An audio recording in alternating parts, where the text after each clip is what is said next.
Battlefront 3 is trending all over the internet. What does that mean for Star Wars fans?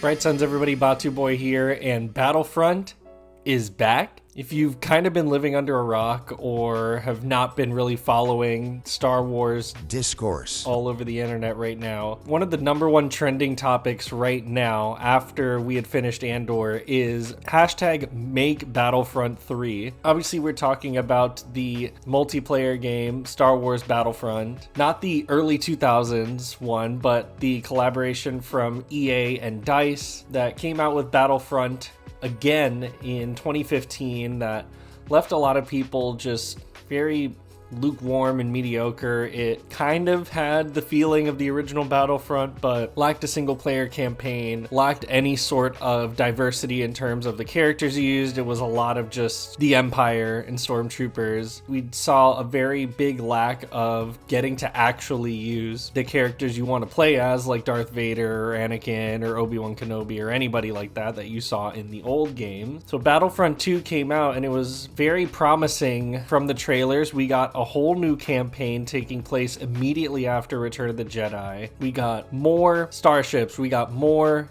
soldiers, we got more heroes and villains. Like, you get to play as Darth Maul, you get to play as Captain Phasma when they tied it into the release of The Last Jedi. It was very promising at the time, that so much so that I even pre-ordered the special edition to be able to play it 3 days ahead of its release. Everything was going great until it literally didn't. The game was plagued very early on by a multitude of things, the biggest one being a pay-to-win system that EA claims is not in this game, but all the signs point to you need to spend real-world money in order to succeed and progress in this video game. Much like Overwatch before it, it had introduced a loot crate system where you would essentially use in-game credits to purchase loot crates to get what's called star cards that they introduced in the original Battlefront from 2015 to essentially make your characters, whether it be your heroes or your soldiers,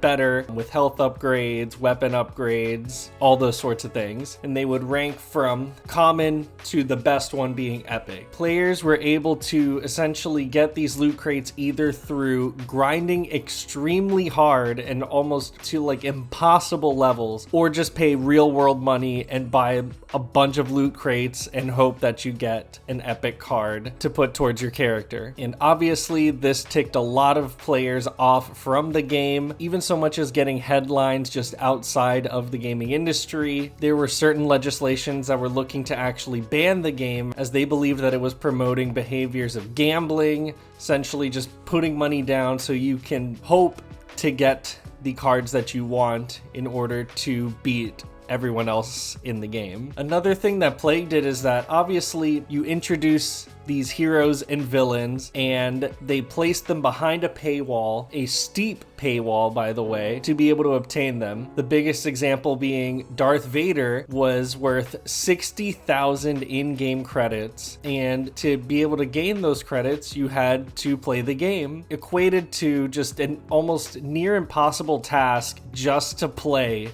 as Darth Vader in a Star Wars game. So with that, the game was doomed from the start, which is a shame because once you actually get into playing the game, it's honestly the best Star Wars multiplayer game of all time, in my opinion. The game is just so smooth, the flight mechanics and the spaceship battles are just absolutely incredible. When you actually get to play as the heroes and villains, they feel so good to play with. I mean, my favorite being Kylo Ren. His abilities are just absolutely crazy, that he's able to just like stop people in place for you to go and kill them. It's just so much fun. So me playing it and having to basically grind my butt off to get Kylo Ren and be able to play him in game did lead to a lot of frustration to not just me, but to a lot of players wanting to play as their favorite character. And this led to probably one of the funniest moments on the internet in history. This led to a lot of players just leaving the game entirely until they announced that they were going to be doing free updates as opposed to a season pass that they introduced in Battlefront 1 that would coincide with the release of The Last Jedi and other just Star Wars properties like the Clone Wars. So things were not looking great for Battlefront 2 until they completely changed how the game was ran. But then around 2019, they released the Celebration Edition, which included all in-game cosmetics, just made it the definitive way to play this game now. You had all of your characters unlocked, pretty much all of their cosmetics unlocked. You had every single hero and villain in the game, and the only thing that you really needed to earn were the star cards, which were not behind loot crates anymore. Now they were actually earned through either the crafting system in-game or by actually playing the game. What a concept. And this just actually made the game enjoyable and fun to play. They did end updates at around 2020 or so, and it seemed that there was just no other further updates, even though we had so many Star Wars projects come out after the Celebration Edition, like Mando, Ahsoka, Andor. You see a huge surgence in the modding community, just kind of replacing certain heroes with people that you actually wanted to play with. My favorite being Revan of those mods, who's really cool. Up until a week or so ago, when we see a resurgence, one could call an awakening, where we see trending hashtag make Battlefront 3, and we see players flooding the servers of Battlefront 2 and showing off what this game truly is as the definitive Star Wars multiplayer game. It is the best Star Wars multiplayer game, I would say rivaling Battlefront 2. The original. This is what we felt like playing the original Battlefront 2. It's just so nice to actually see people getting back onto the game and showing off this wonderful piece of media. Now, do I think that we're actually going to be getting a Battlefront 3 if we flood the servers of EA? I